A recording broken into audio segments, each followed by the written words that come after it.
In this video tutorial, we are going to discuss some past paper questions for the criminal procedure subject.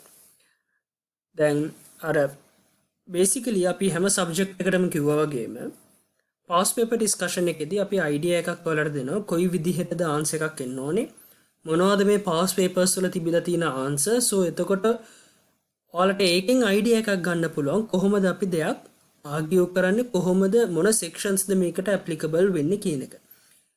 නමුත් එතනින් එහාට ගියාට පස්සේ model answers කොයි වෙලාවකවත් refer කරන්න එපා, because in law college, in law, there is no right or wrong answers. If you argue with the support of certain provisions or case laws, if there's no provisions, then with the support of the case laws, then anything that you write with that logical background, with a logical answer, would be accepted and will be given marks. Right? හැබැයි කිසිම අදාළත්වයක් නැති identify කරගන්න නැතුව situation එක ඔයාලා ඒකට ලියුවට හරියන්නේ නැහැ. අන්න ඒකටද guideline එකක් තමයි අපි මේ past paper discussion එකේදී දෙන්නේ. answer එකක් මෙන්න මේ විදිහටයි කියලා කිසිම වෙලාවකදී flow එකක් හිතාගෙන උත්තරයක් ලියන්න එපා. flow එකක් කටපාඩම් කරගන්න එපා. situation එකකට provision එකක් කොහොමද apply කරන්නේ? අන්නේ argument එක base කරලා මොකක්ද ආදෙන logical reasoning එකත් එක්ක ආදෙන conclusion එක මොකක්ද කියන එක තමයි answer එකේ තියෙන්න ඕනේ. Now for an example, if we take the 2020 April question number 1, the first part of the question is A is indicted for the murder of B in the High Court of Kandy. Murder is an unbailable offence. Right? Then යම් කිසි offense එකක් දෙනකොට මේ වගේ non bailable offense එකක්ද bailable offense එකක්ද කියන එක මෙතනදී ගොඩක් වෙලාවදී සඳහන් කරනවා answer එකේම. මොකද අපිට මේක අර schedule එකෙන් බලලා bailable ද non bailable ද කියලා හොයා ගැනීම identify කර ගැනීම opportunity එක නැති නිසා මේ විදිහට ප්‍රශ්නේදීම දෙනවා මේක non bailable offense එකක්ද bailable offense එකක්ද කියලා. Then A is indicted for the murder of B in the High Court of Kandy. Now the question is, under what provisions of the Bail Act can A ask for bail for the offence of murder which is punishable by a sentence of death? දැන් මේ situation එක කියවපු ගමම ඔයාලගේ ඔලුවට idea එකක් එන්න ඕනේ. For an offence punishable by a sentence of death නම් ඒ වගේ offence එකකට bail එකක් grant කිරීමේ jurisdiction එකක් power එකක් නැහැ magistrate court එකට. So the power lies with the High Court. So you can say under section 13, only a High Court judge can release on bail a person suspected or accused of being concerned in committing or having committed an offence punishable with death or life imprisonment. Right? Situation එක identify කරගන්න, relevant section එක මතක් කරගන්න. මේ section එකේ මේ situation එකට අදාළ විදිහට දාලා, so therefore A can ask bail for the offence of murder which is punishable by a sentence of death by the High Court judge of Kandy. ඒතර මේ section එක විතරක් ලියන්න එපා. මේ case එකට අනුව answer එක දෙන්න. එතකොට ඔයාලට මේකට full marks ගන්න පුළුවන්. Right? එහෙම නැත්නම් මේකට right or wrong answers කියලා මේක තමයි exact answer එක කියලා එකක් නැහැ. Then the second part of the question, can A selected to be tried by a jury for the case explain with reference to the relevant legal provisions? Right? ඒතර පළවෙනියටම identify කරගන්න ඕනේ A entitled jury එකක් යටතේ මේක නඩුව අහන්න කියලා. So therefore you have to write the answer. You have to kind of have that logical way of who has the right to hear the case before a High Court. So according to section 161, all prosecutions and indictments instituted in the High Court shall be tried by a judge of that court if the offence falls within the list of offences set out in the second schedule of Judicature Act. Judicature Act එකේ second schedule එකට අතර වැටෙනවා නම් ඒගොල්ලන්ට jury trial එකක් තියන්න option එකක් තියෙනවා කියන එක මම මෙතන සඳහන් කරන්න ඕනේ. So you have to write section 161. Then you have to mention the second schedule of Judicature Act. Those are the important points that you have to mention in your answer. Then you have to mention whether the murder is coming under the second schedule, coming under one of the offences of the under the list of offences set out in the second schedule of the Judicature Act. So yes, murder is coming under section 296. So therefore A comes under the offence committed by the, or offence alleged to be committed by A is comes under the second schedule of Judicature Act. So therefore yes, A can be tried by a jury for the case. He has the option. He could either go with the jury trial or by a high court, the trial before a high court judge. Third part of the question, what are the other steps that a high court judge should take under section 195 of the code when A appears in the high court on summons for the first time? මේ විදිහට appear වෙනකොට මුලින්ම high court judge කෙනෙක් කරන්න ඕන දේ තමයි he should give that option, the jury option to that particular suspect or the accused. එතකොට ඒට high court judge මුලින්ම දෙන්න ඕන opportunity එකක් එයාගෙන් අහන්න ඕනවා trial by jury the trial by judge the or decide කරන්න කියලා. So section 995 which was amended in 1988, if the indictment relates to an offence triable by a jury, the judge should inquire from the accused whether or not he elect to be tried by a jury. So the jury option should be given. That's the first step, right? When accused opts to be tried by a jury, now if the accused or the particular person called A decided or elected to be tried by a jury, then A should be elected from which of the respective panel of jurors the jury shall be taken from. Then he should be asked, who are the jurors that you want from this particular panel? Then once the panel has been decided, he should given the opportunity, or he should be asked whether you want Sinhala speaking jury or Tamil speaking jury, right? So the language option should be given. And also he shall also be informed that he shall be bound by and may be tried according to the election so made, right? So once he decided the jury, and then once he selected the jury panel, or the jurors and the language of the jury, then he should be informed or he should be advised, now according to the jury panel selected by you, the trial will held by these particular persons, right? So these steps should be taken by the high court judge. If it is not, that the trial would be illegal. The fourth part of the question, when the prosecution case in the high court is concluded, A's attorney makes an application inviting the court to act under section 201 of the Code of Criminal Procedure. Now what they are asking is what kind of an order can be expected from such application. Now under section 200, judge may make an order of acquittal or call the accused for the defense, right? Just කරන්න පුළුවන් දේවල් තමයි prosecution එකේ case එක conclude කරාම under section 200 judge පුළුවන් මෙයාව acquit කරන්න හෝ එහෙමත් නැත්නම් මෙතන charges තියෙනවා නම් or prosecution එක satisfactory case එකක් maintain කරලා තියෙනවා නම් then he will call for the accused for his defense. So that has to be written in your answer. Then when the case for the prosecution is closed and the judge either, so the options which the judge has is the orders which the high court judge could given once the prosecution case is concluded is he could wholly discredit the evidence on the part of the prosecution, or is of the opinion such evidence fails to establish the commission of an offence charged against the accused in the indictment, or any other offence or which he might be convicted of such indictment. In such an instance he shall record a verdict of acquittal.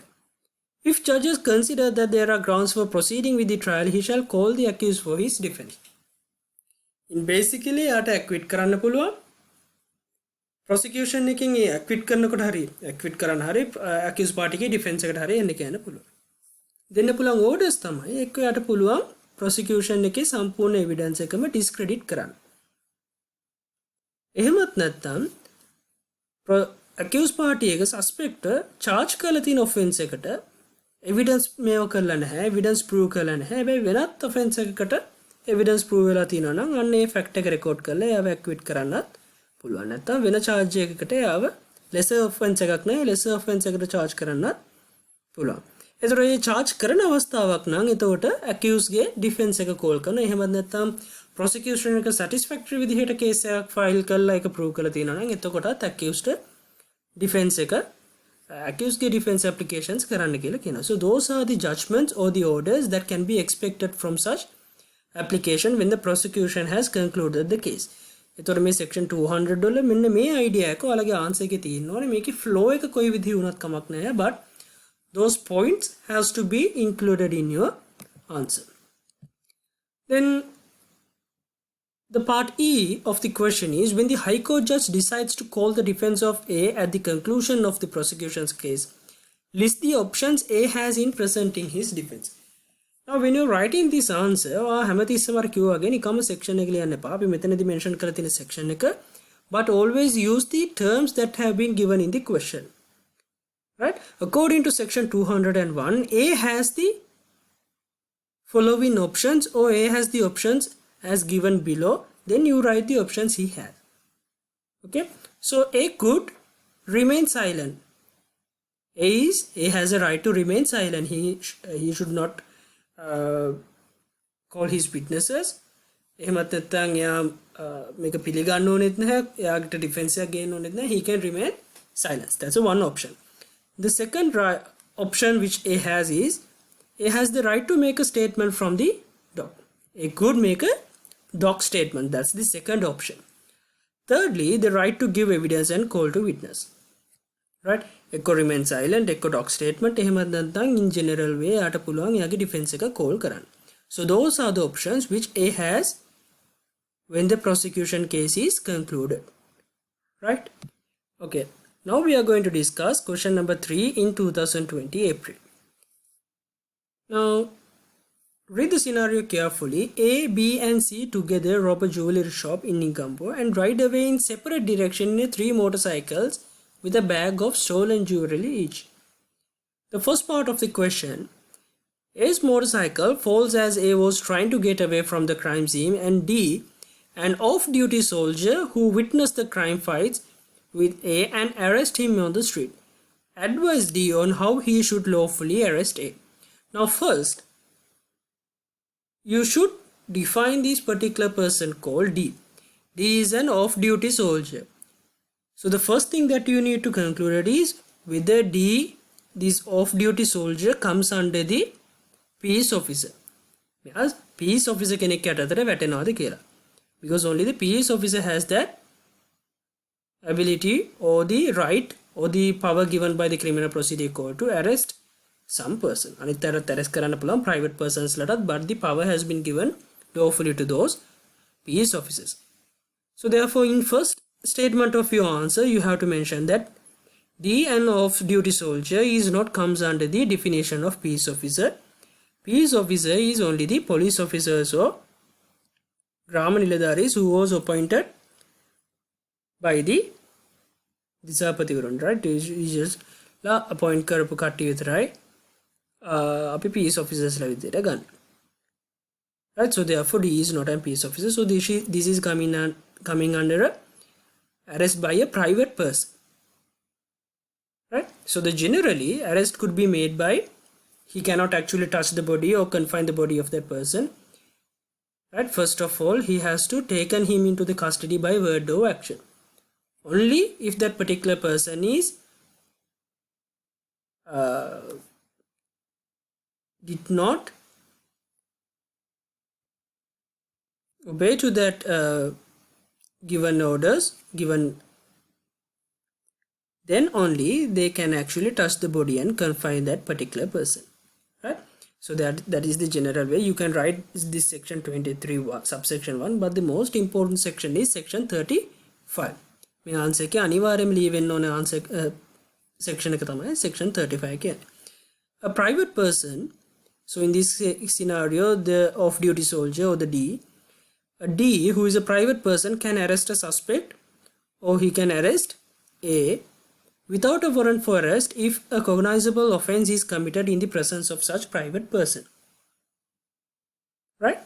So there has been an offense committed in the presence of A, has committed an cognizable offense in the presence of D, or D believes or reasonably suspects that A has committed an cognizable offense. So on whatever of these grounds, under section 35, D, an off-duty soldier, can arrest A. The manner of arresting is set out in section 23.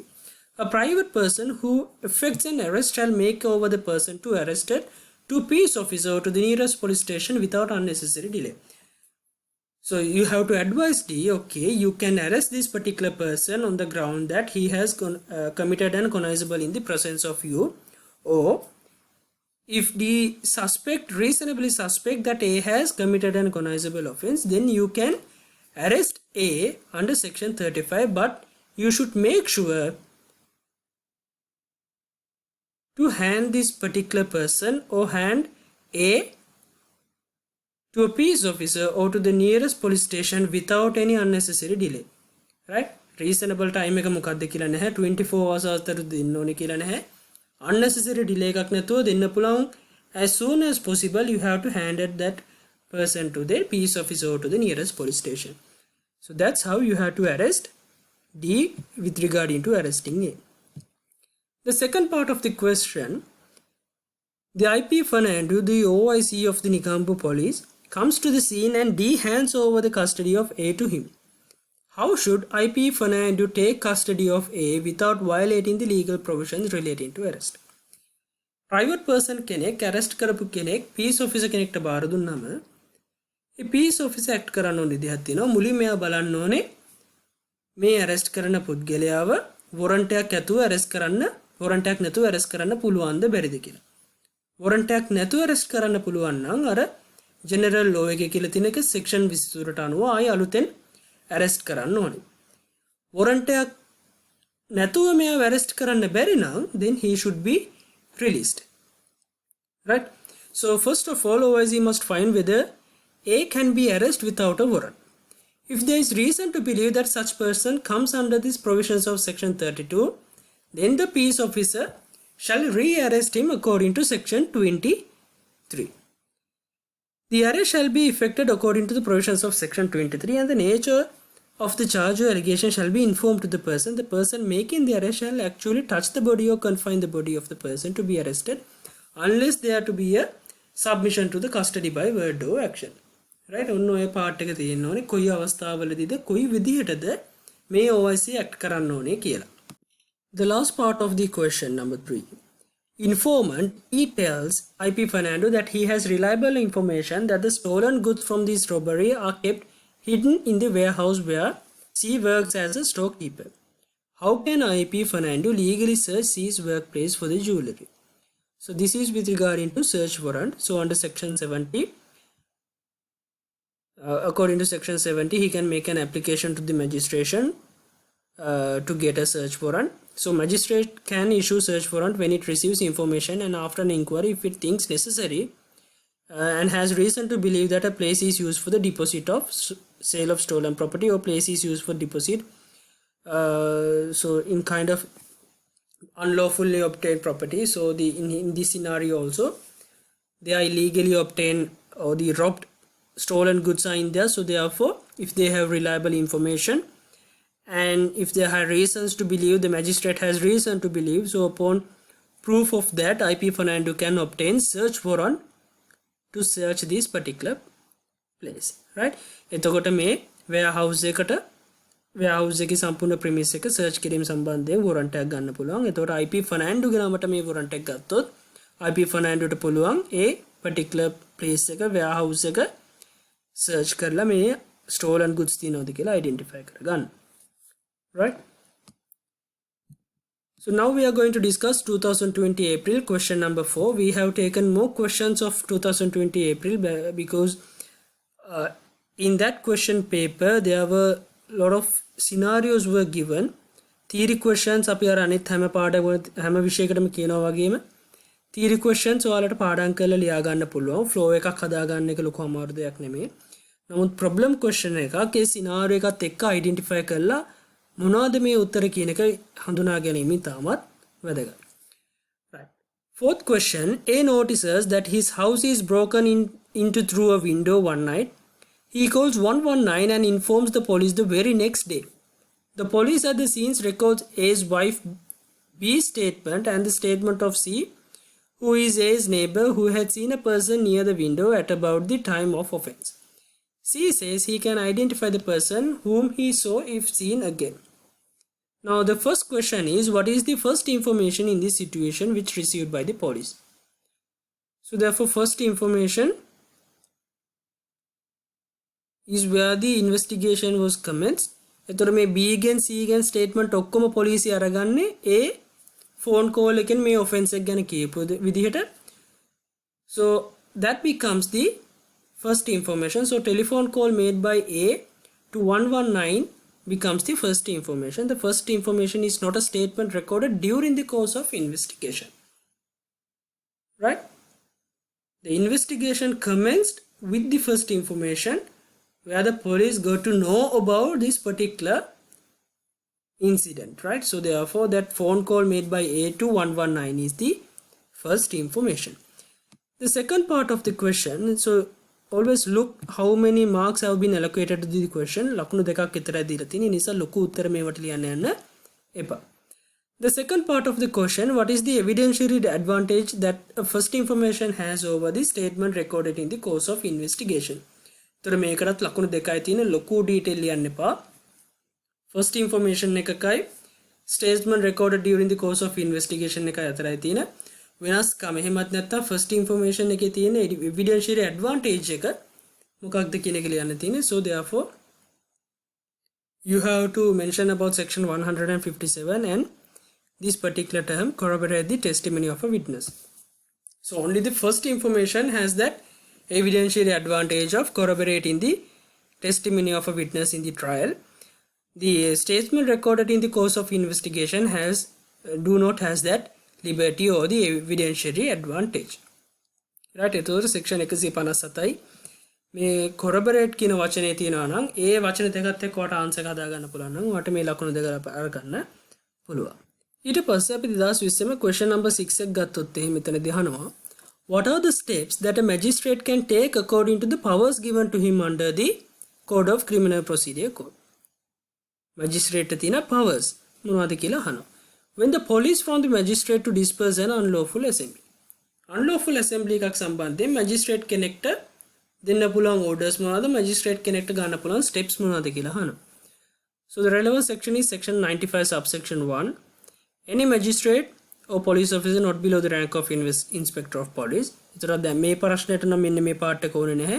Any magistrate කෙනෙක් කිව්වම ඇති. Any magistrate may command any unlawful assembly or any assembly of 5 or more persons likely to cause a disturbance of the public peace to disperse. Right? ඕක තමයි මේන්ම part එක unlawful assembly එකක් disperse කිරීම සම්බන්ධයෙන්. මේකෙන් detail වලට තවදුරටත් යන්න පුළුවන් 95 subsection 2, 95 subsection 3. But basically වගේ answer එක අනිවාර්යයෙන් තියෙනවානේ මේ 95 subsection 1 එක. The second part of the question, when an investigator wants a mobile phone company to give a detailed bill of a suspect being investigated. Right? Company එකේ detail bill එකක් mobile phone company එකේ detail bill එකක් කරගන්න පුළුවන් section 124 යටතේ application එකක් දාලා. So therefore every magistrate to whom application is made in that behalf shall assist the conduct of investigation by making and issuing appropriate orders. Investigation එක කරගෙන යන investigator ඉල්ලනවා mobile phone company එකෙන් detail bill එකක්. එහෙනම් මේ investigation එකේ පහසුවට investigation එකට assist කරන්න අනිවාර්යයෙන්ම magistrate ඒ සම්බන්ධයෙන් සහයෝගය දෙන්න ඕනේ. So therefore if the police officers make an application under section 124 asking an order to be given on this particular mobile phone company to provide them with the detail bill, then they can obtain that order and give it to the mobile phone company and get that detail bill of a particular suspect. Right? That part has to be mentioned under your answer. The third part of the question, when a person's handwriting needs to be compared and the person refuses to give a handwriting sample to the police voluntarily, so in such instance you can use an application under section 123 subsection 3 and 4. Right? Specimen of a handwriting of any person can be taken with the consent of that person by an OIC.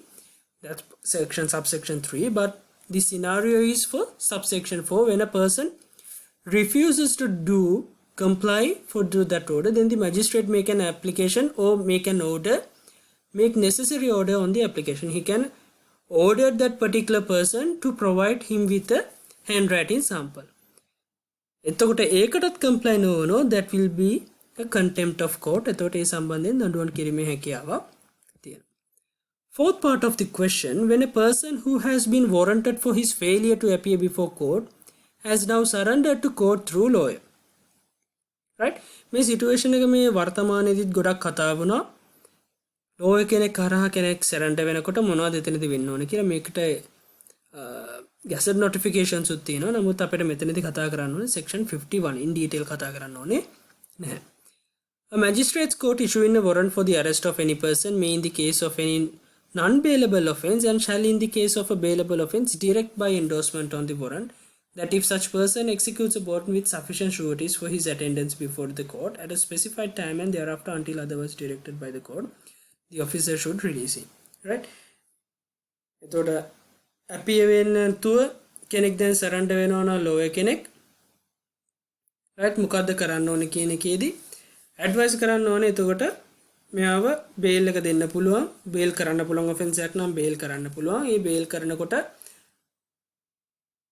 මෙයා ඊළඟ දවසේ appear වෙනවා කියන guarantee එකට ඒ surety එකට sufficient sureties තියලා bond එකක් execute කළා තමයි යාව release කරන්න පුළුවන්.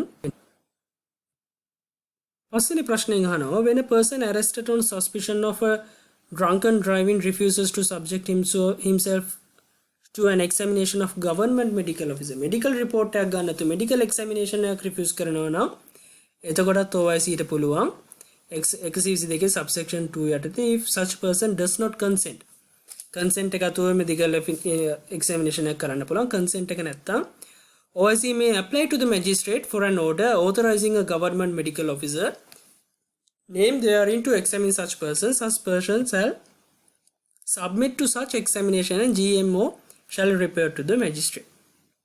Right? OIC ට පුළුවන් ඒ particular government medical officer ට authority එකක් දීලා authorize කරලා court order එකක් ගන්න. ඒතර magistrate authorize කරනවා මේ particular GMO ට government medical officer ට මෙන්න මේ person ගේ මෙන්න මේ කියන medical examination එක කරන්න කියලා. ඒතකොට GMO ඒ report එක magistrate ට දෙන්න ඕනේ. Now we are going to discuss question number 8 of 2019 April. According to the provisions of the Code of Criminal Procedure Act, who should frame charge in Magistrates Court of Summary Trial? According to section 182, when accused is brought before the magistrate, if there is sufficient ground for proceeding against him, the magistrate shall frame charges against the accused. හොඳට මතක තියාගන්න police officer කෙනෙක් මම මේක theory එකෙදිත් කිව්වා. police officer කෙනෙක් charges frame කරන්නේ නැහැ. charges frame කරන්නේ charge sheet එකක් දාන්නේ charges frame කරන්නේ මෙන්න මේ particular suspect person ට මෙන්න මේ චෝදනා තමයි තියෙන්නේ කියලා magistrate විසින් තමයි ඒ දේ කරන්න ඕනේ. So according to section 182 with that support of that provision you can write this answer. Then they are asking what information should you essentially give to the accused when formulating a valid charge. Charge sheet එක දානකොට මොනවද දෙන්න ඕනේ information කියලා. According to section 164, every charge under the code shall state the offence with which the accused is charged. පළවෙනි දේ accused party එක charge කරන්නේ මෙන්න මේ particular offence එකට කියලා mention කරන්න ඕනේ. If law which creates the offence give it any specific name, the offence may be described in the charge by that name only. A description එකට අනුව මේකට අපි murder කියනවා නම් මේකට robbery කියනවා නම් මේකට culpable homicide not amounting to murder කියලා තියෙනවා නම් law එකෙන් දීලා තියෙන නම අන්නේ නම use කරන්න ඕනේ. එහෙම specific name එකක් දීලා නැත්නම් එතකොට ඒ offence එකට දීලා තියෙන definition එක සටහන් කරන්න ඕනේ. ඔන්න ඔය දේවල් තමයි අනිවාර්යයෙන්ම charge sheet එකේ තිබිය යුත්තේ. Now they are asking X is arrested for committing 3 separate offences of cheating against A, B and C respectively on 10th January 2018. මෙන්න මේ දවස් ගැන හොඳට ඔලුවට ගන්න. 10th January of 2018, 20th of June 2018, 30th of November 2018. තුනම ගල තිනේ 2018 අවුරුද්දේ ජනවාරි, ජූනි සහ November මාසවලදී. By deceiving them each to pay 75,000 to secure employment at a particular factory. A point එක ඉච්චර වැදගත් නැහැ. IP Fernando assures A, B and C that they will file 3 separate cases against X. In this, the only way in which X can be charged answer with reference to relevant legal provisions. මේ action එකට charge sheets 3ක් දාන්න ඕනද නැත්නම් එකම charge එකේ දාන්න පුළුවන්ද කියන එක තමයි දැන් ඔයාලගෙන් අහන්නේ. According to section 174, when a person is accused of more offences than one of the same kind committed within the space of 12 months, he may be charged and tried for at one trial for any number of them not exceeding 3. The general rule එක තමයි separate offences වලට separate charge sheets තියෙන්න ඕනේ. separate actions file කරන්න ඕනේ. හැබැයි මාස 12ක් ඇතුළතදී එකම විදිහේ offense එකක් commit කරලා තියෙනවා නම් ඒ offences තුනට වැඩි වෙන්න බෑ. ඒ offences තුනක් එකක් ඒකේ offences දෙකක් හෝ තුනක් හෝ එකට එක charge sheet එක දාන්න පුළුවන්. ඒ නිසා extra පුළුවන් ABC ට පුළුවන් එක charge sheet එකේ extra එක දාන්න. So in trials before high court, such charges may be included in one and in the same indictment. Right? ඔන්න ඔය විදිහට අපිට ගන්න පුළුවන් evidence law එකේ criminal procedure එකේ answers විදිහට criminal procedure එකේ වැදගත්ම දේ තමයි scenarios එක answers හිතන එක කොහොමද situation එකකට අපි answer කරන්න කියලා. ඔයාලට past papers කතා කරගෙන යනකොට past papers බලනකොට මොනවා හරි ගැටලුකාරී තැන් තිබ්බොත් ඔයාලට පුළුවන් අපේ WhatsApp number එකට ඒ ප්‍රශ්න යොමු කරන්න. අපිට එතකොට ඔයාලට උදව් කරන්න පුළුවන් ඒකට කොයි වගේ answer එකක්ද තියෙන්න ඕනේ කියලා. වැදගත්ම දේ logically හිතන විදිහ situation එක identify කරගන්න එක relevant provision එක identify කරගන්න ඒ situation එකට relevant provision එක ගලපලා situation එකට answer එකක් විදිහට ලියන්න නිකම්ම section එක ඇතර ලිව්වා කියලා ලකුණක් ගන්න අමාරුයි section එකත් එක්ක උත්තරයට ගලපලා ඔයාලට උත්තරයක් ලියා ගන්න පුළුවන් නම් අන්න එතකොට තමයි ඔයාලට සම්පූර්ණ ලකුණක් හොඳ ලකුණක් මේකට ගන්න පුළුවන් විශේෂයෙන්ම criminal procedure subject එක ගත්තොත් ලකුණු ලබා ගන්න පුළුවන් subject එකක් හොඳට score කරන්න පුළුවන් subject එකක් situation එක identify කරගන්න sections familiar කරගන්න case laws බලා ගන්න නමුත් වැඩියෙන්ම sections ටික හොඳට familiar කරගන්න elements ටික identify කරගන්න අපි video tutorial වල කතා කරපු විදිහට ඊට පස්සේ මේ ප්‍රශ්න වලට scenario එකට කොහොමද උත්තරේ ගලපන්න කියලා බලන්න. If you have any doubts, without any hesitation, feel free to contact one of our contact through that WhatsApp number. So one of our lecturers or tutors will give you the right answers and help you to get through it. Right? ඕනම දෙයක් ඕන වෙලාවක අහන්න. So we will help you to go through this examination.